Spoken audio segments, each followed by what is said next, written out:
जय श्री कृष्ण दोस्तों। राम भक्त हनुमान बल बुद्धि साहस ज्ञान और विवेक प्रदान करने वाले देवता हैं। इनकी भक्ति से व्यक्ति के जीवन में सदाचार, परोपकार, ईश्वर के प्रति समर्पण, आध्यात्मिकता, पुरुषार्थ जैसे अनेक सकारात्मक गुणों का जन्म होता है। हनुमान जी को कलयुग में जागृत देवता कहा गया है और वे सप्त चिरंजीवियों में भी शामिल हैं।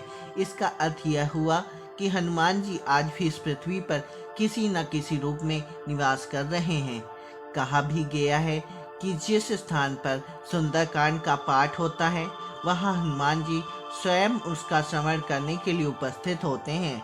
हनुमान को अष्ट सिद्धि और नौ निधियों का दाता कहा जाता है। हनुमान चालीसा की एक लाइन है, अष्ट सिद्धि नौ निधि के दाता, असबर दीन जानकी माता। अर्थात हनुमान की भक्ति से व्यक्ति के जीवन में 8 प्रकार की सिद्धियां और 9 प्रकार की निधियों साकार हो जाती हैं। लेकिन क्या आप जानते हैं ये अष्ट सिद्धि और 9 निधि क्या है? तो चलिए दोस्तों, आज हम इसी विषय को जानते हैं कि अष्ट सिद्धि और 9 निधियां क्या होती हैं। हनुमान जी को अष्ट सिद्धि और 9 निधियां सूर्यदेव से प्राप्त हुई थीं। हनुमान जी के पास 8 प्रकार की सिद्धियां हैं। इनके प्रभाव से वे किसी भी व्यक्ति का रूप धारण कर सकते हैं।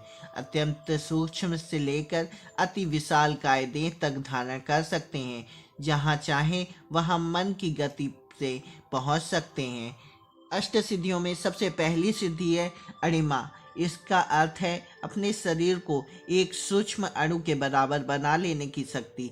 जिस तरह अणु को सामान्य आंखों से देखा नहीं जा सकता, ठीक उसी प्रकार अणिमा सिद्धि प्राप्त कर लेने के बाद कोई भी अन्य व्यक्ति आपको नहीं देख सकता। जितना चाहे उतना सूक्ष्म शरीर आप धारण कर सकते हैं। महिमा, अणिमा के ठीक विपरीत सिद्धि है महिमा, जिसके जरिए शरीर को असीमित विशालता प्रदान की जा सकती है। इस किसी भी के बल पर अपने को बड़ा किया जा सकता है, असीमित तरीके से बढ़ाया जा सकता है।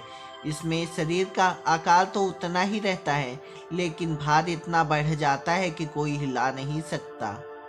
लंघिमा, गरिमा के ठीक विपरीत लंघिमा में शरीर का भार लगभग खत्म किया जा सकता है, जिससे शरीर इतना हल्का हो जाता है कि वायु की गति के साथ उड़ने लगता है। प्राप्ति, इस सिद्धि में बेरोक टोक किसी भी स्थान पर जाया जा सकता है। अपनी इच्छा अनुसार अदृश्य हो सकते हैं। पराक्रम, इस सिद्धि के बल पर किसी दूसरे व्यक्ति की मन की बात को समझा जा सकता है। सामने वाला व्यक्ति क्या सोच रहा है, क्या चाहता है, आपके पास किस उद्देश्य से आया है, यह सब पराक्रम सिद्धि से संभव हो सकता है। ईशिता का अर्थ होता है अधिपत्य। यह भगवान की उपाधि है। इस सिद्धि को प्राप्त करने के बाद व्यक्ति भगवान की श्रेणी में खड़ा हो जाता है। वह दुनिया पर अपना स्वामित्व प्राप्त कर सकता है। वसिता, वसिता सिद्धि है। इस सिद्धि को प्राप्त करने के बाद व्यक्ति किसी भी व्यक्ति अथवा वस्तु को आसानी से अपने वश में कर सकता है, चाहे फिर वह जानवर हो, पक्षी हो या इंसान भी क्यों ना हो। ये तो हुई अष्ट सिद्धियां। अब बात करते हैं 9 निधियों की।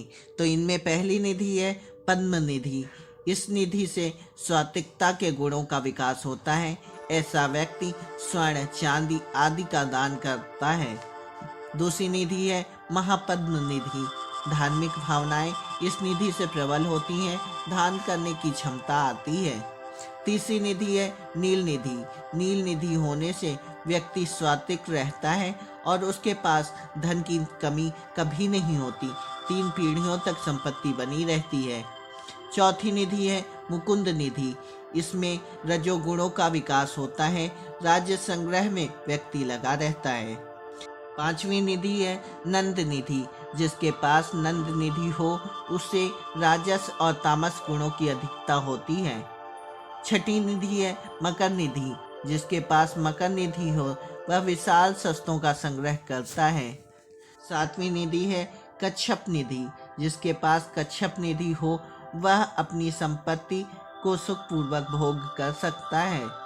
8वीं निधि है शंख निधि। इस निधि से एक पीढ़ी के लिए होती है। यह निधि हो तो अतुलनीय संपत्ति का मालिक बना जा सकता है।